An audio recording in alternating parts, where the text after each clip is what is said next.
برهام باء وراء ألف ثم ها ميم مجل فيض تيجان جخن نينان. Il existe plus miraculeux que ce qui existait déjà. Cela veut dire que c'est une répétition. C'est Dieu qui est le premier, le dernier. Il est l'apparent, il est le caché. Il adresse salat et salam à l'endroit du prophète Muhammad sallallahu alayhi wa sallam, qui est la cause de notre existence. Parce que Dieu était un trésor inconnu, caché, inconnu. Il a voulu qu'on le connaisse. Cependant, il a créé la lumière du prophète Muhammad sallallahu alayhi wa sallam. Grâce à cette lumière, il a créé tout ce qui a existé. Cela, on dit, c'est lui le détenteur du grade Laulaka. N'eût été toi, je n'aurais rien créé. C'est grâce à lui Dieu a créé tout ce qui a existé. Dieu a gratifié au prophète Muhammad sallallahu alayhi wa sallam de tout ce qu'il détient. Toute grâce reçue n'émane que du prophète Muhammad sallallahu alayhi wa sallam. Donc nous remercions Allah. Car notre maître Maulana Cheikh Ibrahim Niass radiyallahu anhu,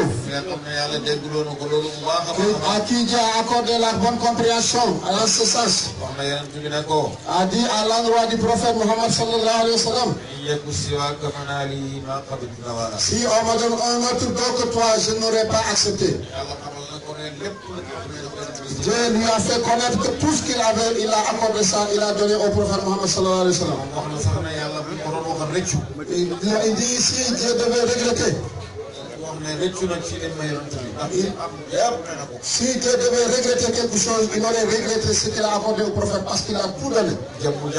Son essence, ses attributs, ses noms, toute manifestation émanant de lui, sauf une seule chose, sauf un seul degré qui est celui, le pourvoyeur, le prophète et celui qui est récipiendaire. En dehors de ce degré, tout ce qui est dans l'autre présence, dans la présence divine se retrouve à la présence prophétique. Il adresse cette salade à l'endroit de sa famille ainsi qu'à ses bons compagnons. Et tous ceux qui suivent leur voie par la perfection.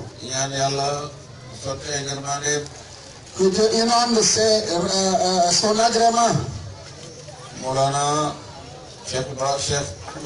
à l'endroit de Maulana Cheikh Ahmad Tidjani.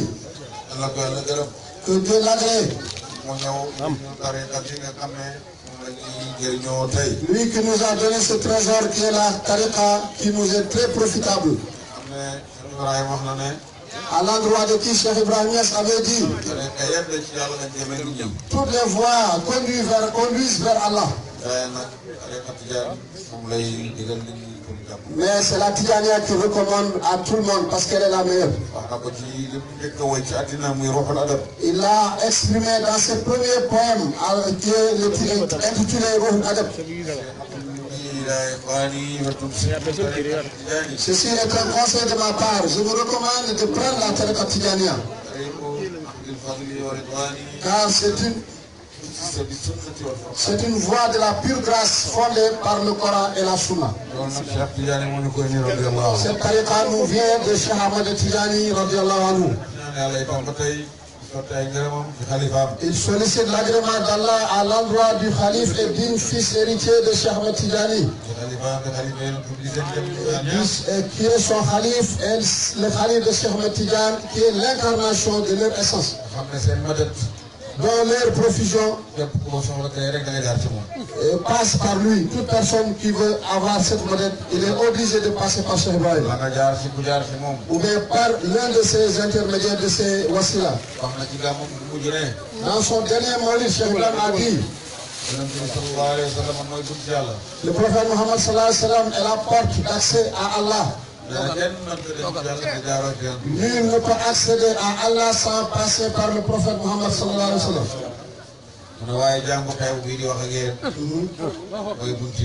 Mais cet humble serviteur que je suis est la porte du prophète Mohammed sallallahu alayhi wa sallam. Donc personne ne peut accéder au prophète sans passer par moi, Cheikh Ibrahim. Il l'a dit dans ses poèmes. Il dit pourquoi pas, alors que mon essence est celle de Mohammed. Ce sont secrets qui transparaissent à mon existence. Donc nous nous suffisons de cette porte qui est Cheikh Ibrahim. Nous respectons et considérons tous les hommes de Dieu. Et nous acceptons les dons que Dieu leur a accordés. Tout ce qu'ils proclament, nous y croyons. Et nous avons fait notre choix, Cheikh Ibrahim Niass. Nous avons choisi ce chef. Pas pour sous-estimer personne. Parce que nous l'avons choisi. Pourquoi? Parce que nous avons la satisfaction de notre aspiration. Cheikh Tidiane lui-même, avant de recevoir cette tariqa, il s'est engagé dans plusieurs voies. Il a pratiqué la Nasriya, ainsi que la Khalwatiya, la Qadiriya de même, Chaziliya également, et tant d'autres tariqas. De chaque voie, il constate que son but ne peut être satisfait dans cette voie. Il continue. Après son voyage du Hajj, il s'est retiré à Abu Samgoum. C'est là, en pleine journée, le prophète est apparu devant lui pour lui donner cette voie tidjanienne que nous avons, que nous pratiquons aujourd'hui et qui nous rend beaucoup de profit. Et le prophète de lui signifier, il faut abandonner toutes les voies que tu pratiquais. Je suis ton maître éducateur. Je suis ton chef qui peut te gratifier de ce que tu cherches. Donc, un maître dont il n'y a que 4 personnes comme intermédiaires ou 5 personnes. Alors que ce maître, il n'y a aucun intermédiaire entre lui et le prophète.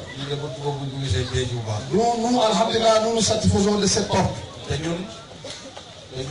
Alors que nous avons une voie beaucoup plus courte. Parce que Cheikh Ibrahim a dit par ailleurs, après avoir eu 56 dans la voie, les chaînes de transmission, il dit Cheikh Tidiane lui-même, lui est apparu, il s'est manifesté devant lui.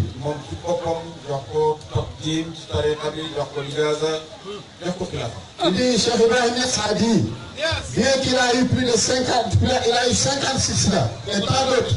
Cheikh Tidiane lui-même en essence est venu lui donner son taqdim directement sans intermédiaire. Et il a désigné comme khalife. 1946, en 1946, lors de son premier voyage au Nigeria, après sa rencontre avec l'émir de Kano en Arabie Saoudite en 47. En 37.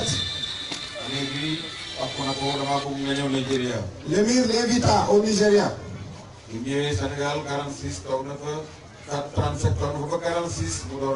À son retour de 37 jusqu'à 46 pour qu'il se rende au Nigeria. En 46, il est parti seul pour aller à Kano, pour répondre à l'invitation de l'émir. En ce moment, l'émir avait déjà renouvelé son affiliation. Parce qu'il était déjà Tidjani. Il a renouvelé sa silsila avec 40 personnes qui l'accompagnaient. En 46, le Cheikh Ibrahim s'est rendu au Nigeria. Il a passé 6 jours à Kano. Mais comme lui, son viatique c'est la connaissance, il avait quelques exemplaires de Kashf al-Albas, le livre qu'il a écrit lui-même, qui met la lumière sur la faille de Tidjania. Il en avait 4 copies. Et il les a laissé ses copies. Lorsqu'ils ont parcouru ce livre, il y avait un certain Malam Sani Kafan. Il a dit à un autre maître qui est Malam Tidjani, cette connaissance que ce cher démontre dans son livre. Moi, j'estimais qu'un cher qui peut dire de pareils propos n'existait plus. Parce que ces arts de connaissance, on les voit seulement dans les livres, mais pour voir quelqu'un qui incarne cette connaissance, je ne m'attendais pas à ça. Nous avons appris qu'il vient du Sénégal, donc nous devons aller au Sénégal voir ce cher pour bénéficier de cette connaissance.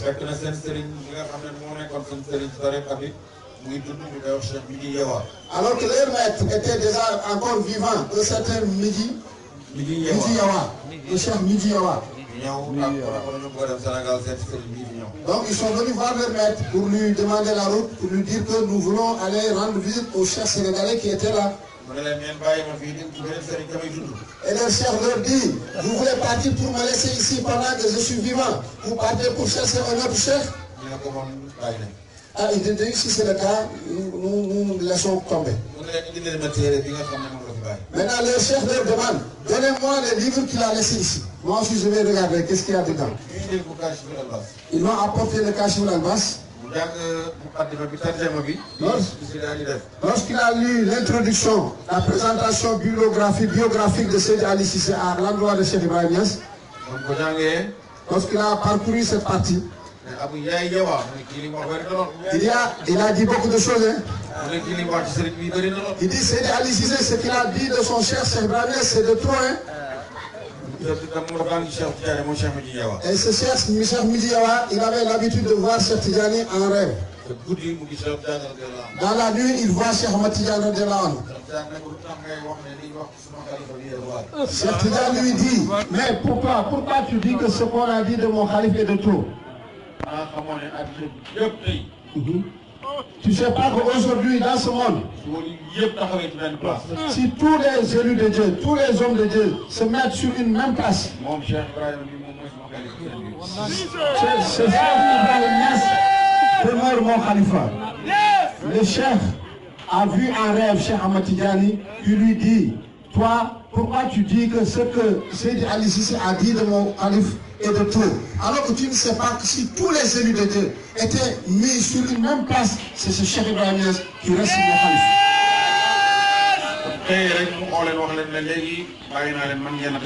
Le lendemain, il les appelle, il les convoque, il dit, maintenant je vous donne la route, vous pouvez partir. Au moment de se préparer pour aller au Sénégal, le chef a rendu là. Ils l'ont lavé, ils ont fait le nécessaire, ils l'ont enterré. Les 4 grands Moukadam de Cheikh Ibrahim à Kano, ils se sont concertés, les 4. Ils se sont dit, comme c'est le chef qui était notre blocage, maintenant il n'est plus là, il est temps qu'on parte au Sénégal, c'est Cheikh Ibrahim Niass. Chacun d'eux, Madame Sani dit, lui, il va partir. Sani Kafan dit, moi aussi, je vais partir.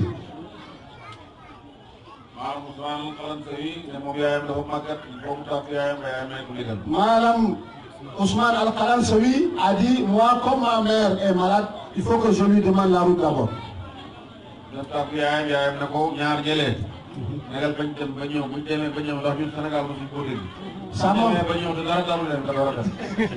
Il dit, Madame Sani, Ousmane Kalansawi a dit, moi, comme ma mère est malade, il faut que je lui demande la permission. Lorsqu'elle est venue, sa maman lui dit, attends d'abord, ces deux-là, s'ils partent et reviennent sains et saufs, tu pars. Parce que nous, on n'a jamais entendu le Sénégal. Donc attendons d'abord ce qui en serait. Cheikh Atik, lui aussi, il a dit, moi, je ne peux pas partir pour le moment. Les deux, Madame Tidjani Ousmane et Sani Kafanga, sont les premiers à se rendre à Medina Baye à Kaolack. Madame Sani, de son retour du voyage, dans le Rihla qu'il a écrit,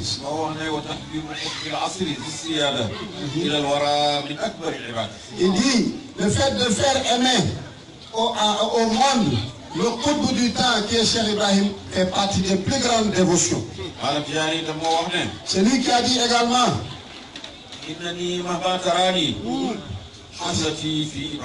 il dit, moi, à chaque fois que tu me vois, je n'ai de préoccupation que Cheikh Ibrahim.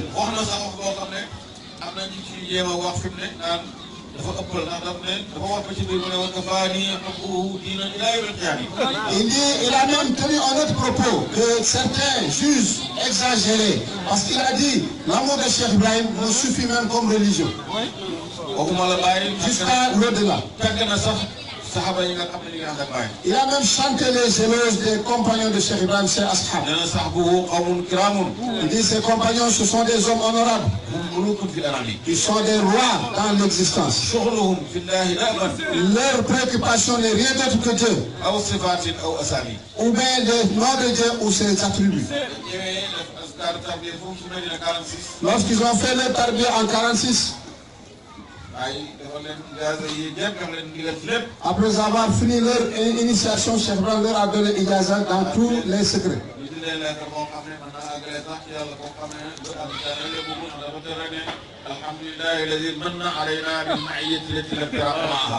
Il dit, Cheikh Ibrahim leur a adressé une lettre. Le Cheikh dit, ne serait-ce que cette lettre pour faire accéder à Dieu. Parce qu'il a introduit la lettre, louange à Allah qui nous a donné cette maïa, cette compagnonnage d'Allah, cette compagnonnage qui fait que l'homme ne se séparera jamais de lui. Donc si l'homme médite dans cette parole, il va avoir l'accès, le fanao.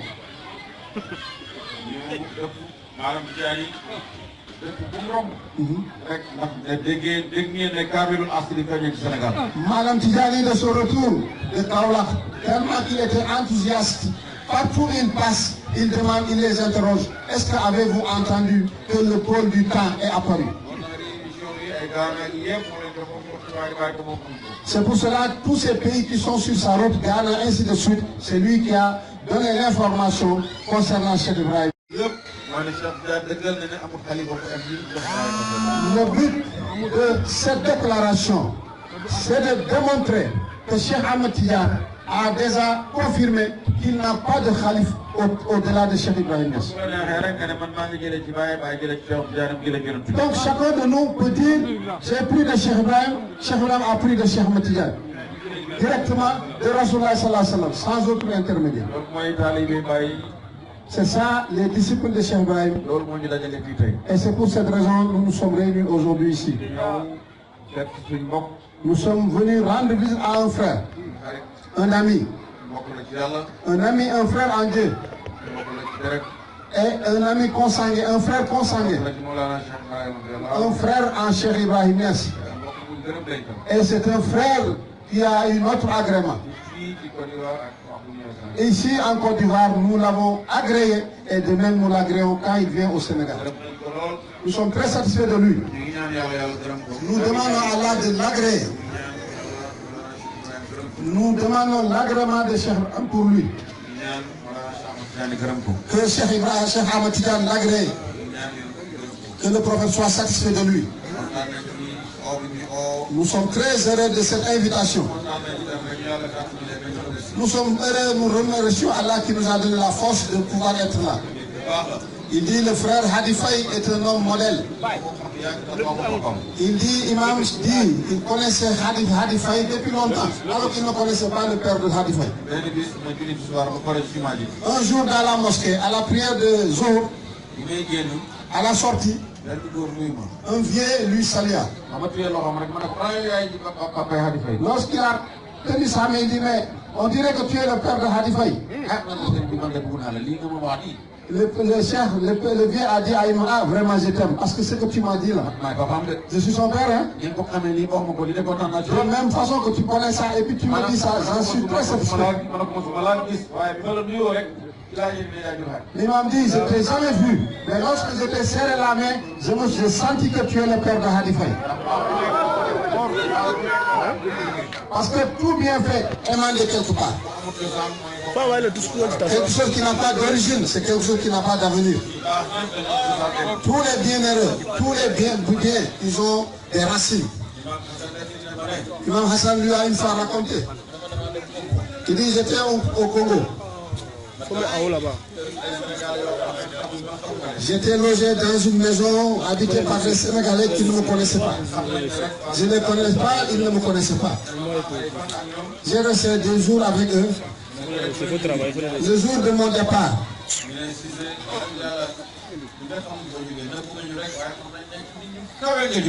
Cheikh Imam Cissé, Hassan Cissé qui raconte à Imam que une fois il était au Congo. Il était logé par des Sénégalais. Et ces Sénégalais, ils savent rien de lui que c'est un Sénégalais. C'est un compatriote. Imam est resté dans cette situation. À son départ, les Ngatigués font un témoignage sur lui. Il dit, Cissé, tu t'es caché juste à partir. On ne sait même pas qui tu es. Mais nous sommes sûrs que tu viens d'une grande famille, d'une origine authentique.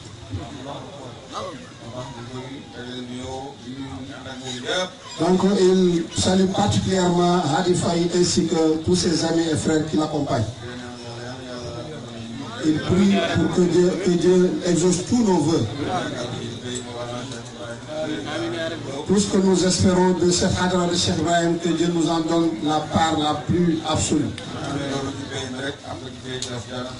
Si nous bénéficions de cela, de la hadra de Cheikh Ibrahim, certes, nous l'aurons de la hadra de Cheikh Ahmed Tidiane ainsi que de Rasul sallallahu alayhi wa sallam.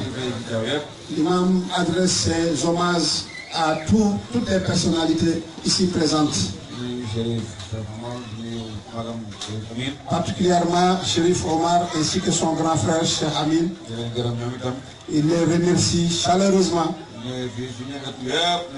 Depuis l'arrivée de l'imam, tous ces déplacements, c'est eux qui l'accompagnent, c'est eux qui sont au cœur. Et ça aussi, ça date de longtemps, c'est depuis leur père. Que Dieu les récompense. Amen. Tout ce que nous espérons en termes de barque, que Dieu l'exauce, qu'il le concrétise. Il dit, il salue le petit Sidi Mbaye qui suit ses aînés aussi. Il salue également son ami, le frère, le député, Seybatou Aou. Ainsi que Mayassine Cham qui était là. Lorsqu'il a appris que l'imam est ici, il a arrêté toutes ses activités pour se rendre ici en Côte d'Ivoire pour voir l'imam. Grosso modo, l'imam remercie tout le monde, il salue tout chacun. Le conseil qu'il a pour nous tous, c'est que soyons pour Dieu, aimons-nous pour Dieu.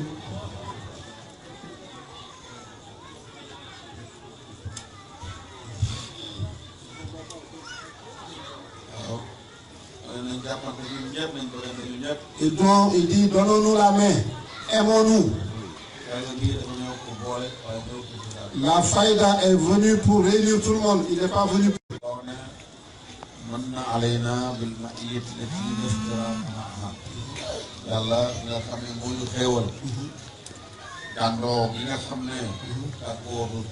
Dans la lettre que Cheikh Ibrahim a écrite à Madame Tidjani, il leur a dit, nous rendons grâce à Allah qui nous a donné une compagnie qui restera, qui perdurera et qui ne se séparera jamais. Donc la faïda est venue pour consolider cette union et non pour diviser. Que Dieu soutienne l'islam. Que Dieu assiste la tariqa. Que Dieu assiste la faïda. Que Dieu assiste tous les adeptes de la faïda. Partout où ils se trouvent dans le monde. Notre frère Ayrawani, Cheikh Hadi, le rappelle tout à l'heure. Il est en voyage, c'est pour cela que vous ne l'avez pas vu ici. Mais il a mobilisé sa zawiya. Il leur a dit de fermer la zawiya pour venir faire la wazifa avec l'imam ici. Cela aussi, c'est un signe de marque. C'est un signe de marque.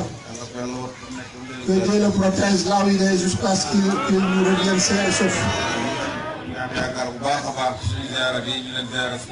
Imam dit, il a beaucoup d'espoir pour cette ziara. Car le prophète Muhammad sallallahu alayhi wa sallam, une personne s'était tenue devant sa tombe. Et la personne a dit, à mon retour, il s'adresse au prophète. Il dit au prophète, je suis devant ta tombe. À mon retour, si on me demande, toi les Zahir, qu'est-ce que tu as apporté? Qu'allez disent? Quand il s'est posé cette question, il a entendu une voix et il est sûr que c'est celle du prophète. Il lui dit, quand tu rentres, si on te pose cette question, il faut dire que nous sommes revenus avec beaucoup de bonheur. Et les branches, les ramifications se sont consolidées avec l'origine, la source. Ils se sont unifiés.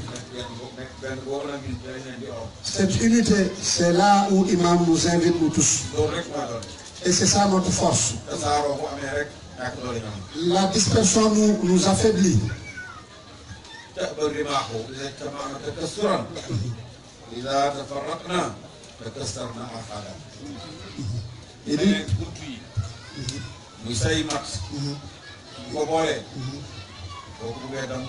Il dit, lorsqu'on met les bois ensemble comme un fagot, si tu veux casser ça, tu n'arriveras pas à le faire.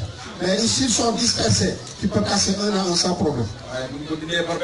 Mais si on fait mettre un à un à côté, chaque bois que tu prends, tu peux le casser facilement.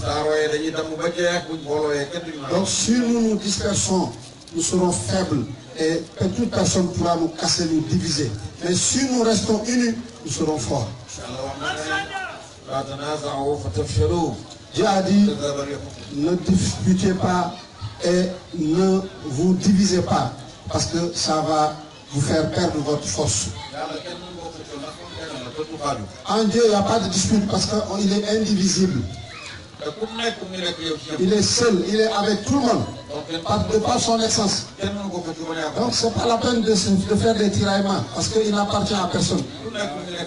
Il est avec tout le monde de par son essence.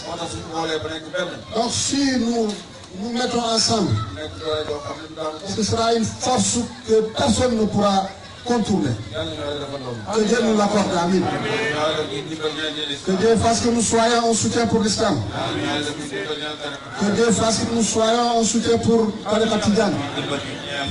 Que Dieu fasse de nous un soutien pour la Faïda. Que Dieu nous rehausse. Que nous rehausse par la vérité. Omar ibn Khattab disait que la vérité me rabaisse. Que la vérité me rabaisse. Je le préfère à ce que le faux me rehausse. Et je vous assure que le faux ne me rabaissera jamais, ne me rehaussera jamais. Je serai toujours avec la vérité. Et que la vérité ne va jamais en bas, ici. Le faux, même s'il a un rayonnement, ça ne fait qu'aggraver la chute. Mais ça va tomber un jour. Donc que Dieu nous rehausse par la vérité. Que Dieu nous rehausse par la vérité. Que Dieu nous rehausse par la vérité. Que Dieu mette sur notre voie des hommes véridiques. Que Dieu fasse de nous des véridiques. Ce qui est dans nos cœurs, ce que nous réclamons, que Dieu le concrétise. Que nous concrétisons ça de par nos comportements. À travers nos actes. Tout ce que nous proclamons en Dieu. Que Dieu nous donne la force de concrétiser ça de par les actes. Tout ce que nous proclamons de Cheikh Ibrahim, que Dieu nous donne la chance de concrétiser ça. Qu'il ne soit pas une simple déclaration. Assalamu alaikum wa rahmatullahi wa barakatuh.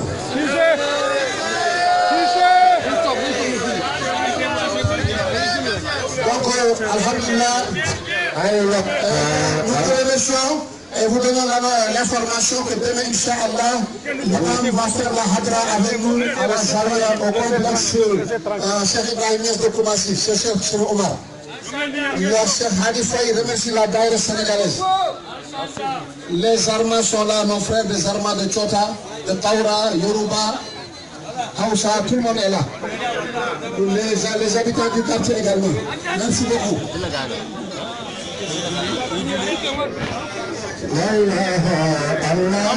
va prier. Attendez, Sophie. On va prier. Chacun doit rester. حي على الصلاة حي على الفلاح قد قامت الصلاة قد قامت الصلاة الله أكبر لا إله إلا الله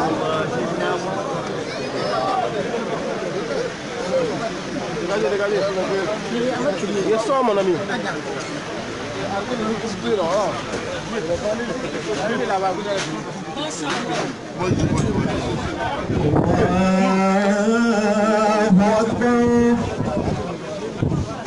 الله أكبر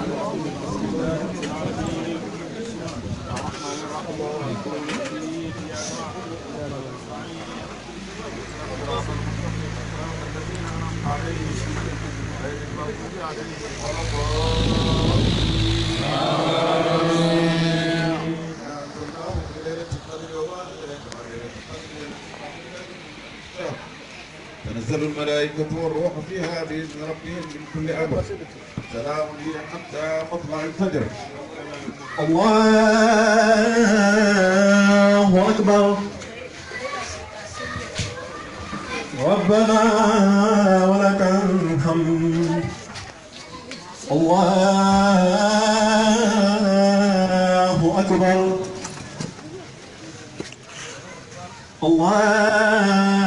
الله أكبر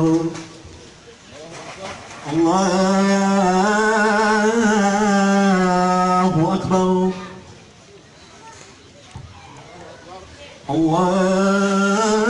الله أكبر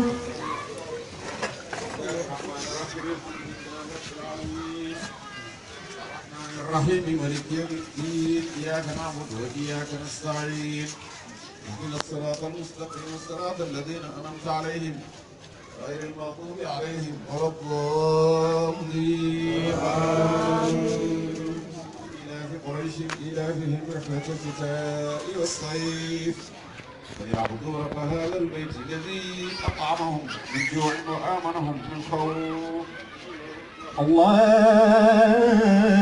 الله أكبر ربنا ولك الحمد الله أكبر الله أكبر الله أكبر الله أكبر الله أكبر.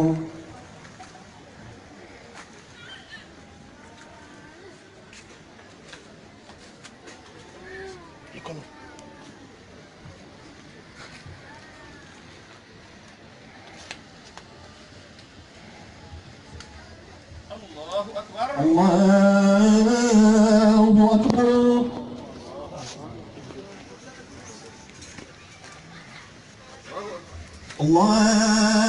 الله أكبر ربنا ولك الحمد الله أكبر الله أكبر الله أكبر الله أكبر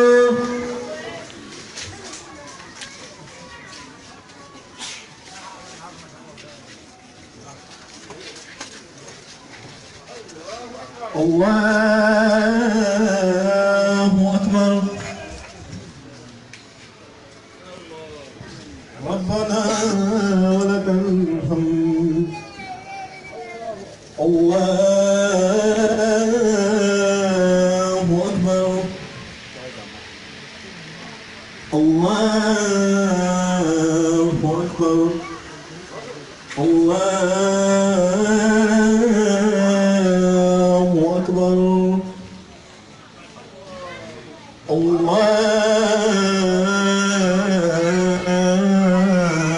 أكبر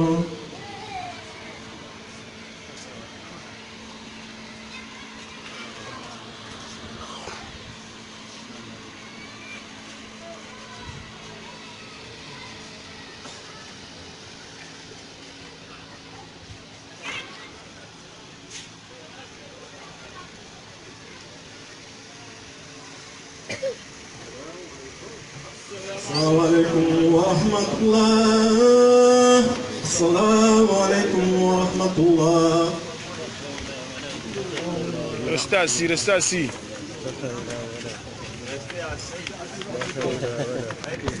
Voilà, essayez. Fatiha une fois, Ayatul Kursi 3 fois. Fatiha 3 fois, Hadi Maulana, Qudwatuna, Cheikh Imam Tidjani Cissé. Fatiha une fois, Ayatul Kursi 3 fois, Fatiha 3 fois. Ayyadahu Allahu wa nasrahu wa atala umrahu wa baqaahu.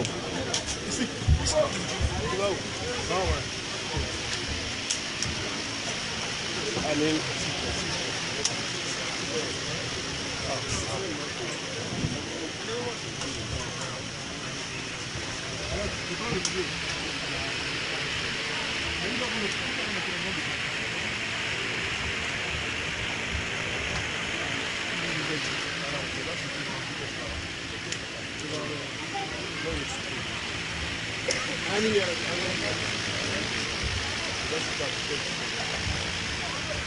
Alors donc le chef a fait les prières et Inch'Allah, le chef va partir le samedi à partir de 8h30, il sera à l'aéroport d'Abidjan. Et le dernier discours que le chef va faire avec nous aura lieu demain, Inch'Allah, à la mosquée à Koumassi, dans le complexe Cheikh Ibrahim Niasse. Et en même temps, le chef va faire la prière du vendredi. Ce sera la dernière prière du vendredi qu'il fera pendant cette visite-là. Alors donc, tous les disciples et tous les talibés sont invités demain à être là-bas pour venir écouter le chef et à faire le zik du vendredi. C'est le dernier zik du vendredi avec le chef, Inch'Allah. Et on compte sur tout le monde demain afin de profiter des doigts et des barakas du chef, Inch'Allah. لا إله إلا الله. فاتحة مع صلاة الفاتحة.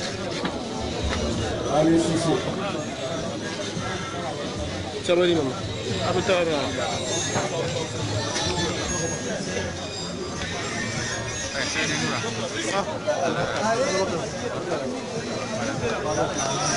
آمين يا ولي الله. آمين. الحمد لله. الله لا إله إلا الله. لا إله إلا الله.